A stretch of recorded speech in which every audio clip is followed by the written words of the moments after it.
This is Adam GorneyRivals.com here with national recruiting analyst Clint Cosgrove and five-star wide receiver. The number one receiver in the country, Carnell Tate, is now committed to Ohio State. And this is huge because the Buckeyes had been involved since the beginning, but there were definitely other major contenders here, and the decision got very difficult down the end. Clint, kind of break down how this all kind of came together and how Ohio State won here. Yeah, so I think, when he was young, growing up in the Midwest, being a Chicago guy, Ohio State, Notre Dame, those were kind of the two big teams that were on the forefront of his mind and his recruitment. Notre Dame was in on him early. Then he transfers down to IMG Academy, and that kind of brings a new look to the recruitment. SEC schools getting involved. You saw anybody from Alabama, Tennessee. Obviously, Tennessee made a late push. So early in his recruitment, we thought it would probably be Ohio State or Notre Dame. Then all of a sudden, it looks like Tennessee's the front runner. He's there.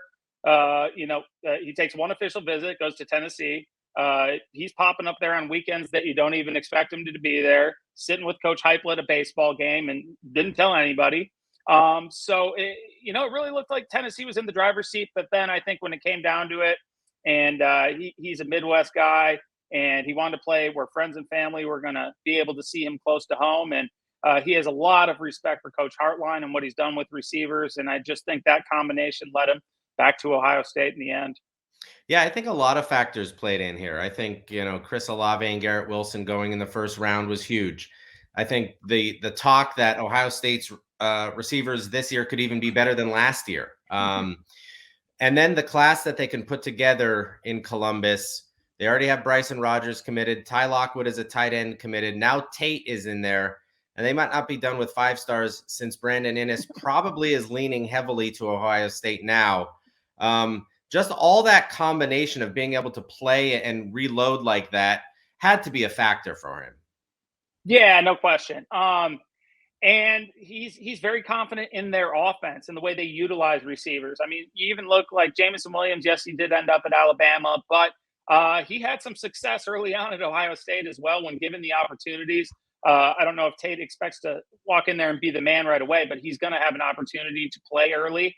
And the way that they just churn out receivers, it's really become a factory. And that definitely played, or had an impact towards his decision.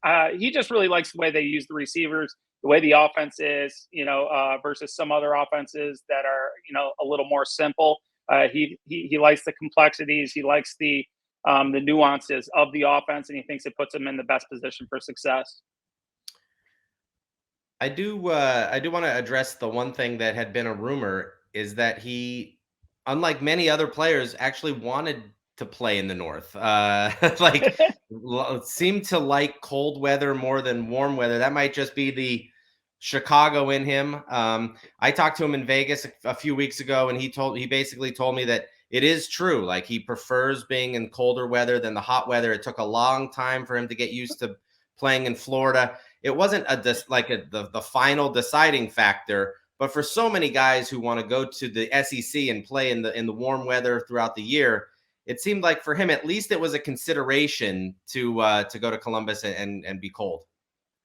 I remember the first time I walked on Arizona State's campus, coming from Wisconsin. I saw those guys going out to practice in like 110-degree weather. I was like, good Lord, I am happy that I did not decide to go here. Like, I wanted to too. They just didn't want me. But,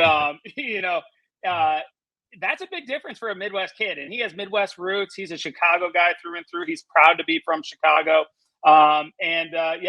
You don't see a lot of receivers wanting to play in the cold, but, for Carnell at the end of the day, I think this is where his comfort lies. He's a Midwest guy. He's a Chicago guy, takes a lot of pride in that. And, like I said, friends and family back home will be able to see him play more often.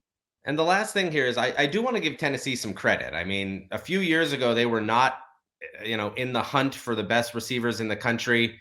They have a 5-star quarterback committed who was recruiting Carnell Tate very hard.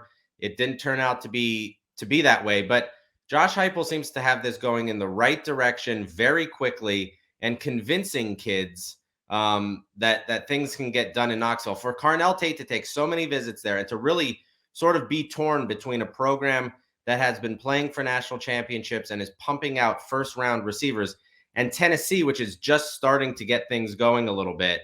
it has been very impressive. Yeah, no question. A few years ago, Tennessee's not in this conversation. Yeah. And I think people are excited about what Heupel has done with the offense. Alex Golish in there as well, who's had some success, and he's a great recruiter. Kind of looks like me as well, so the kids get confused sometimes. But a couple of redheads. But no, they've done a great job, and I think they put Tennessee in a place where they're going to be year in and year out. They're going to have a shot at these top recruits. And that's a credit to them. It's a credit to the way they've sold the program. It's a credit to the vision that they have sold the kids. And I think the next step is putting it together on the field. But, they're going to be just fine. Would they have liked Carnell? Yeah, he's a game changer. But Tennessee's doing a great job in putting themselves, like you said, in position for recruits that they haven't in the past. So Carnell Tate to Ohio State. Is South Florida Express teammate Brandon Innes next? Definitely the Buckeyes are in the running for him too. We will see. That is Clint Cosgrove, National Recruiting Analyst. I'm Adam Gorney for Rivals.com.